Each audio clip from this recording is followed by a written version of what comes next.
Il-bniedem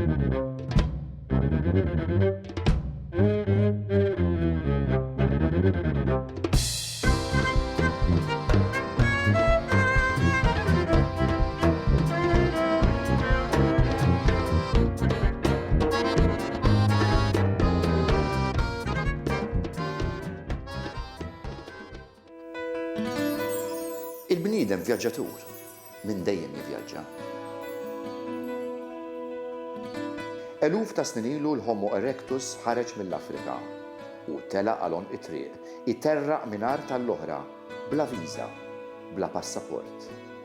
Emigranti u immigranti, min ġej u min sejjer, għal elf raġuni il-bniedem jitlaq minn daru ifittex dar oħra. U l-artijiet li jaqsam, il-modijiet li għaddi minnhom, l-ibħra li jbaħħar fihom, isiru passaġġi kollhom arti u poeżija.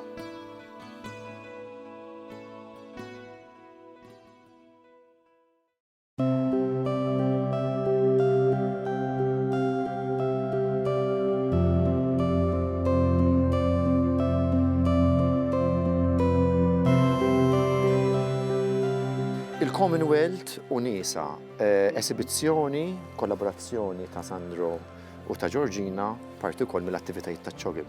Kif beda dan il-proċess, Georgina? Il-proċess beda minn kollaborazzjoni bejn il-Kumitat fil-Working Group min-naħa ta' ċogim, l-Università ta' Malta u istituzzjonijiet oħra kemm Heritage Malta,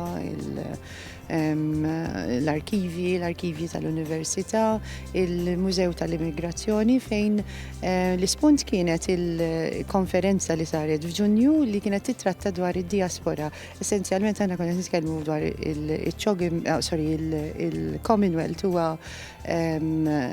huwa żgur grupp ta' pajjiżi fejn il-moviment tan-nies u l-idea tal-immigrazzjoni hija xi ħaġa li hija pertinenti ħafna. L-isfond min-naħa tal-konferenza kienet illi il-riżultat tal-konferenza jiġi trodott f'esibizzjoni li titratta n-narrattiva tal-migrazzjoni. L-idea kemm ta' meta xi ħadd jitlaq minn pajjiż, il-punt ta' meta xi ħadd jgħid in transit lejn pajjiż ta' destinazzjoni u l-idea tal-immigrazzjoni meta inti qed tidħol ġo pajjiż ġdid li se jilqak.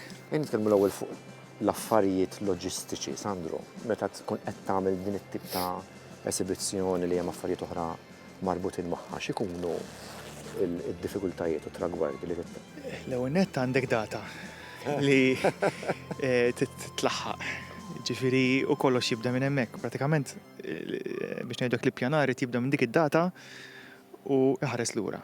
F'dal każ l-isfidi kienu interessanti għalija b'mod partikolari li ġej minn background, minn kuntest ta' mużewijiet ta' arti u li qed naħdem ma' xi ħadd li għandu sfond aktar biex ngħidu hekk fejn jidħol lingwa, fejn jidħol aktar fuq dokumentazzjoni. L-idea kienet li nsibu din is-simbjożi illi l-wirja tirrakkonta storja permezz ta' varjetà ta' oġġetti li ma jkunux biss arti imma jkunu jinkludu affarijiet oħrajn. U fil-fatt fil-wirja pruvajna inġibu ta' kollu flimkien. Apparti minn hekk kien hemm l-isfida tal-post ukoll. Il-post huwa partikolari ħafna, għandek spazju li mhux definit bħal kamra, biex ngħidlek m'għandekx ħajt imma għandek ħġieġ. Allura l-idea ta' dal-ispazju kif jidher minn barra kienet xi ħaġa li konsidrajna ħafna. Ovvjament b'ħafna diskussjoni, b'ħafna ħsieb, ipproponejna xi ħaġa li nittamaw illi tkun anka tkun ta' spunt, tkun ta' xprun għal proġetti oħrajn f'dar ispazju. Ok, ma dawk kienu daqsxejn l-affarijiet loġistiċi. Ħambur għal fejn jien inħobb u għandi daqsxejn iżjed interess għax titkellmu fuq il-lat uman. Nitkellmu l-ewwel, mela l-esibizzjoni spiċċat ftit aktar minn xahar ilu. U kienet propju fih dan il-bini tal-Parlament. In-nies li lqatna biha din l-esibizzjoni, il-Commonwealth unisa. Kien hemm xi tip ta' feedback li wasal minn għandhom u li nafu eżattament kif mistithom lin-nies? Jien nista' nirrakkonta storja li tikkonċerna persuna partikolari li marret tara l-wirja u fil-parti tal-bidu tal-wirja kif tidħol kellna installazzjoni ta' bagalji u kellna wkoll numru ta' ritratti storiċi li juru bastimenti u anka immigranti minn żminijiet differenti. U dil-persuna fil-fatt marret id-dar, qabdet ir-ritratti kollha li kellha id-dar tagħha u għamlet installazzjoni tagħha bil-bagalja antika li kellha d-dar u b'daw ir-ritratti kollha. U naħseb dan huwa t-tip ta' reazzjoni li l-inna naħseb itina gost, itina pjaċira, xinkunu qed nilħqu mhux biss l-idea li d-nies ġew jaraw il-wirja, imma l-nies ħadu xi ħaġa magħhom, ħadu parti mill-istorja u għamlu biex ngħidlek ħolqu din ir-reazzjoni id-dar tagħhom stess. Kien hemm nies oħrajn li ġew ukoll u li ħallew il-kummenti tagħhom fil-ktieb tal-viżitaturi. Kien hemm ħafna stejjer li huma umani, stejjer xi wħud minnhom anke personali, illi l-informazzjoni li għandna hi li kienu ta' interess u li attiraw l-attenzjoni ta' bosta. Sandro, ħadni eżatt fejn irid timmur li qed nitkellmu fuq stejjer umani u ħandur daqsxejn fuq Georgina għal din. Għal raġuni partikolari għax xjentifikament nħobbu ngħidu li n-nisa jkollhom daqsxejn sensibilità iktar qawwija f'dak li għandu x'jaqsam il-lat uman jew għall-inqas jista' ma jkunx hekk. Hija ngħidu li kif tajt bħal umani nħobbu nisimgħu u nħobbu ngħidu u rridu dik l-interazzjoni. Jiġifieri meta għandek storja umana dejjem inti se tagħmel xi tip ta' assoċjazzjoni, ġifieri li se tolqtok jista' jkun xi ħaġa li mhux dejjem tieħu gost biha, imma xi ħaġa li b'xi mod se tagħmel reazzjoni għaliha. Kenna ħafna stejjer, naħseb hemm ħafna stejjer ukoll li ma jingħadux. Għax dik hija xi ħaġa li dejjem hija problematika meta inti qed tagħmel tipprova tlaqqa dawn kif tajt, dawn l-istejjer flimkien. Xi affarijiet kellhom jitħallew barra nassumi li għax min jaf. Naħseb waħda għalkemm l-entużjażmu ġieli iġielek tagħmel l-iżbalji, però waħda mill-affarijiet li kemm jiena u kemm Sandro konna deċiżi fuqha hija li inti importanti li l-idjoma li se tuża tkun ċara. Tkun ċara fis-sens li m'intix se tabbija bwis affarijiet, ifhem, il-moħħ u l-għajnejn għandhom il-limiti tagħhom, fis-sens ta' kemm tista' tieħu informazzjoni. Georgina, ma min jaf kemm il-storja rajtu ta' persuni li għaddew minn dawn it-tip ta' esperjenzi. Kien hemm xi storja partikolari li baqgħet hekk f'moħħok u f'qalbek? Naħseb hemm ħafna stejjer, xi ħaġa li kienet fil-każ tiegħi kienet tolqotni, kienet l-istorja ta' immigrant li jitlaq minn Malta u immigranti li jiġi Malta. Fil-kontest ta' li dawn it-tnejn kienu kittieba, huma kittieba wieħed minnhom għadu jikteb. Jiġifieri l-interess tiegħi kien diskursata li għamilna bl-istorja ta' Loran Ropa li huwa kittieb li twilet Għawdex li l-familja tiegħu imorru l-Alġerija, jikber u jsir ċittadin Franċiż, jikteb novella La Chandela Norja li tiġi tradotta mill-Malti għall-Anja tas-Sinja. Aħna poġġejna l-istorja tiegħu f'konverzazzjoni ma' dik ta' Walid Nabam li huwa il-kittib Palestinjan Malti li kiteb romanz li wkoll għandu xeħta autobiografika u li wkoll rebaħ il-premju tal-ktib Malti. Bħal Loran Ropa jieħu l-sin tal-pajjiż li jilqgħu u jikteb kif tajt jesprimi l-kreattività tiegħu permezz tal-lingwa li mhix tiegħu. Dik naħseb kienet xi ħaġa li jiena laqtitni ħafna. Naħseb jekk wieħed ifittex fl-istorja ta' kull familja madwar id-dinja impossibbli ma ssib xi konnessjoni x'imkien ma' xi tip ta' immigrazzjoni jew emigrazzjoni u dal-moviment tal-popli differenti. Hija riflessjoni le anke sitwazzjoni lokali llum il-ġurnata u forsi kif inħarsu lejn ċertu kunċetti fuq dan is-suġġett. Jiena nemmen ħafna li wirja toffri xi ħaġa ġdida. Ġifieri u f'dal każ kienet opportunità sabiħa ħafna illi r-riċerka li saret seta tkun preżentata b'mod li lin minn stereotip, li lin minn tip partikolari ta' wirja. Kienet simbjożi ta' arti, dokumenti, stejjer, forum differenti ta' arti wkoll illi setgħu jixprunaw anka riflessjoni. Ġifieri jekk persuna, jekk in-nies ġew jarawha u ħarġu anka bi framment parti minn din l-istorja u ħaduha magħhom, dik diġà kellha impatt pożittiv. Ġifieri il-fatt li l-wirja setat ġalek taħseb u ġalek tirrifletti anka fuq x'inhija l-immigrazzjoni u min hu l-emigrant li fl-aħħar mill-aħħar jista' jkun aħna wkoll kemm illum u kemm fil-futur. Dik diġà huwa punt ta' tluq tajjeb ħafna.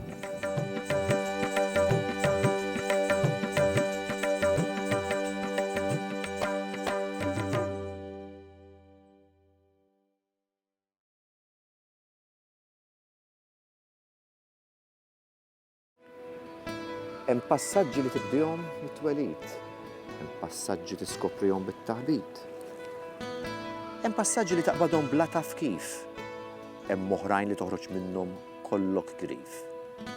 Hemm passaġġi li tilħaqhom fiduċjuż, hemm oħrajn li jħalluk dejjem diżilluż. Hemm passaġġi ssibhom jgħalqu wara ftit, hemm oħrajn li wasluk temmen fl-infinit.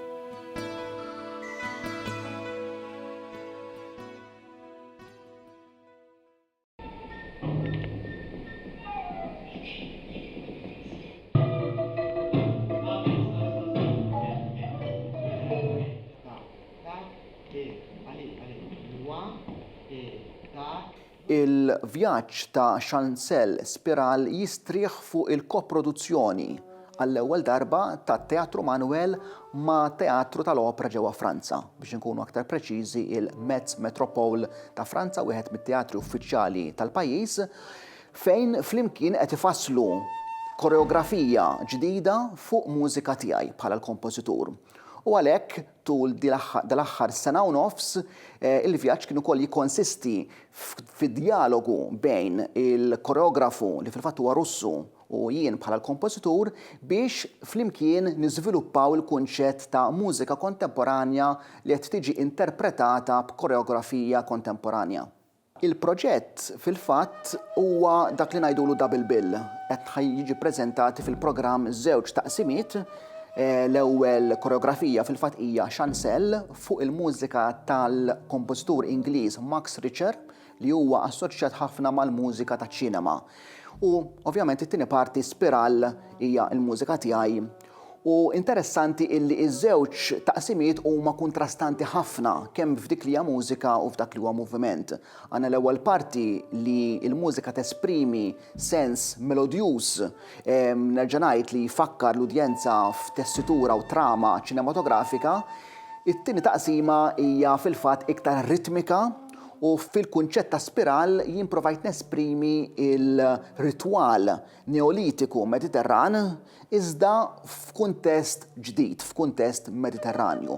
Allura qed naraw kif kważi l-etniku qiegħed jitħallat mal-espressjoni iktar ta' avangwardja u aktar kontemporanja.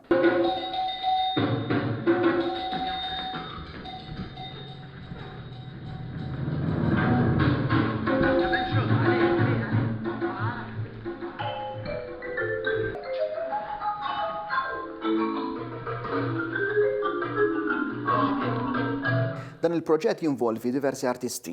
Għandna ovvjament iż-żeffina Franċiżi, hemm l-element Malti bħala kompożizzjoni, iżda hemm ukoll l-element tal-mużiċisti li ħajdoqqu il-mużika live.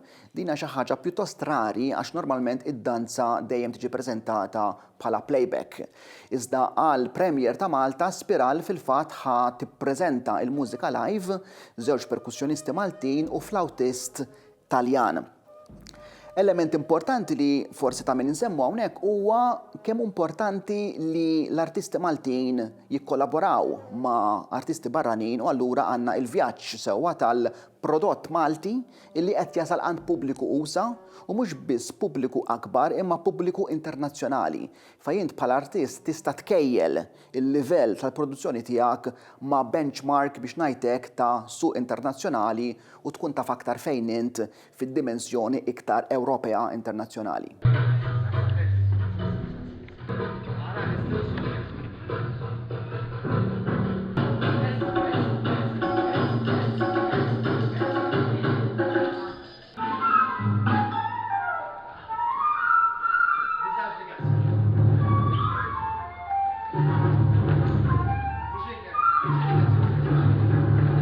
Chancel Spiral huwa parti minn Modern Music Days, inizjattiva tat-Teatru Manuel bis-sapport tal-Fondazzjoni Valletta 2018 biex inresqu il-pubbliku Malti viċin il-mużika kontemporanja u tas-seklu 20.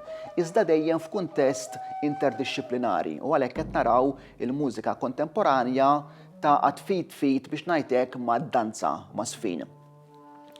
Chancel Spiral ħajittella fuq il-palk tat-Teatru Manuel nhar is-Sibt li ġej 9 ta' Jannar fit-8 ta' filgħaxija u l-biljetti jistgħu jiġu akkwistati kemm mit-teatru kif ukoll mis-sit elettroniku.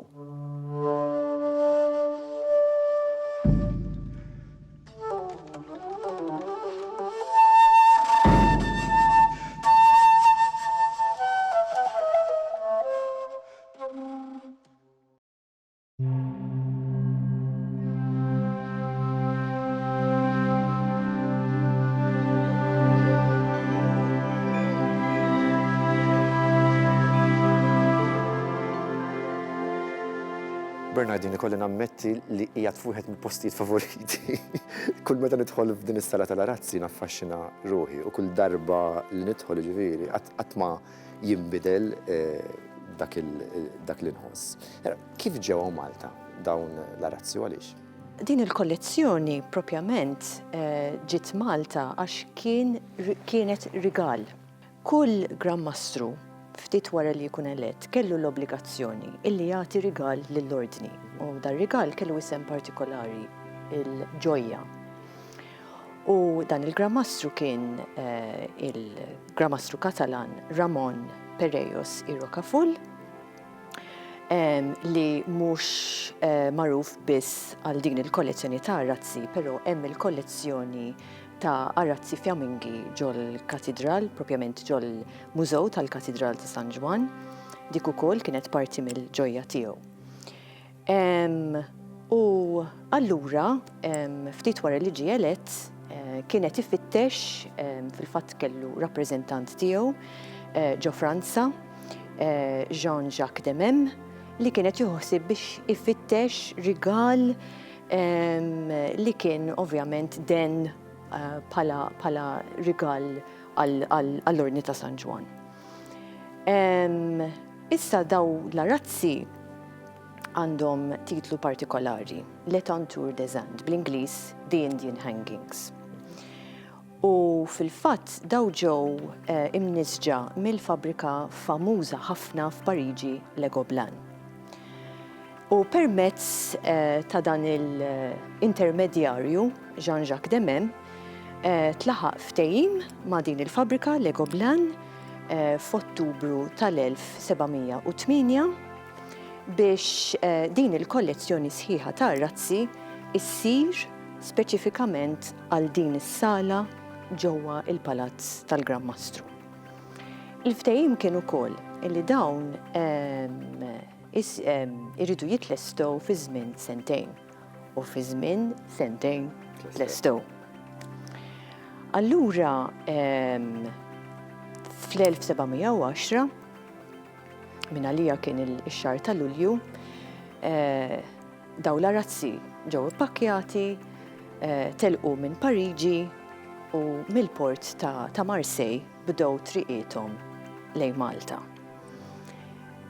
U dal-vjaġġ lejn Malta kien vjaġġ pjuttost interessanti wkoll.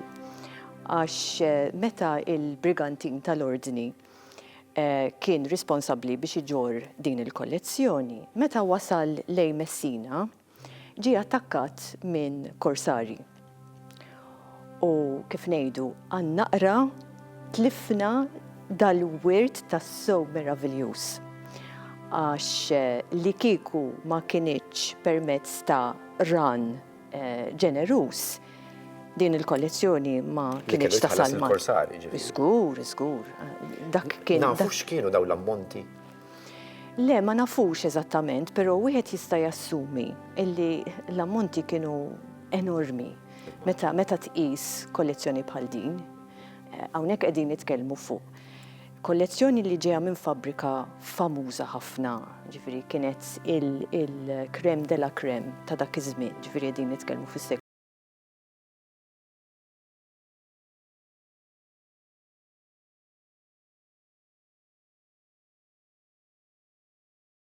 Wieħed jista' jimmaġina li dawn is-somom kienu enormi.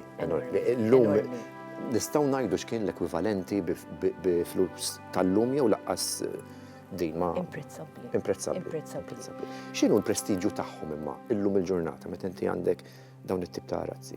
Din il-kollezzjoni partikolari kif diġà semmejt għandha isem partikolari L'Étenture des Indes.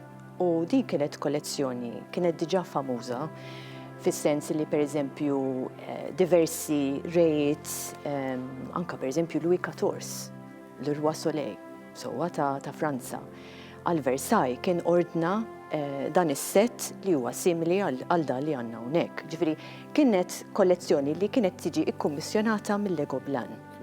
Hawnhekk għandna 10 pezzi, 10 xeni.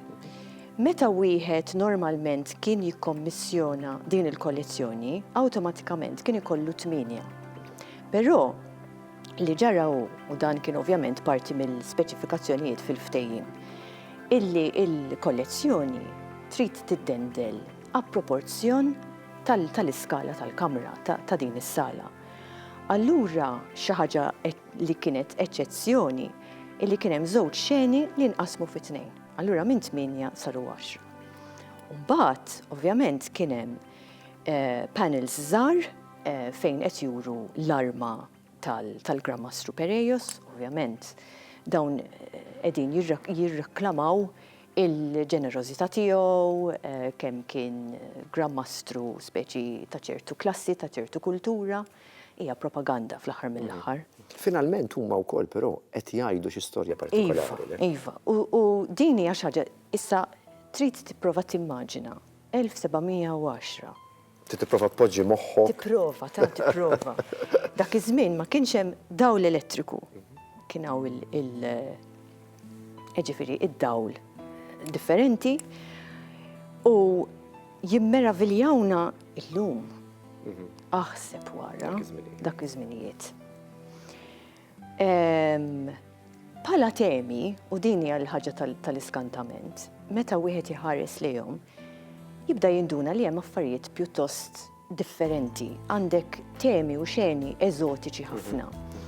Dan minħabba l-fatt illi bħala ispirazzjoni dawn huma kollha b'mod romantiċizzat ovvjament, għandek l-idea ta' xi ħaġa ta' ċertu fantażija, ispirati minn diversi xeni, fjuri, annimali, landscapes tal-Brażil, tal-Amerika t'isfel. L-istorja hija din, kien hemm dan il-prinċep Johann Moritz of Nassau-Orange li kien